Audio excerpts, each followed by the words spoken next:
நாங்கள் எல்லாம் ஒரு தாயின் பிள்ளைகள், தமிழ் தாயின் பிள்ளைகள் என்பதில் எவருக்கும் மாற்று கருத்து இருக்க முடியும். சரத்குமாருக்கும் எனக்கும் ஒரே ரத்தம்.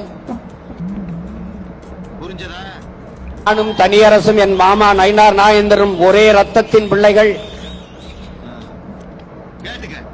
அதிமுகவில் இருந்த என்னுடைய மாமன் இன்று விலகி பாரதிய ஜனதா கட்சியின் மாநில தலைவராக இருக்கிறார்.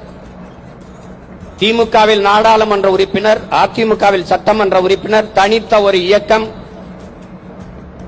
சமத்துவ மக்கள் கட்சி, இன்று பாரதிய ஜனதா கட்சி.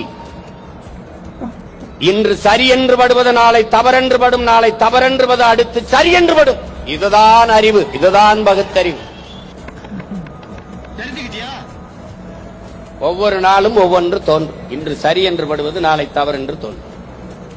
ஏனென்றால் கற்றறிவை விட பட்டறிவு மேலானது என்பதை அறிவார்ந்த பெருமக்கள் அறிவீர்கள்.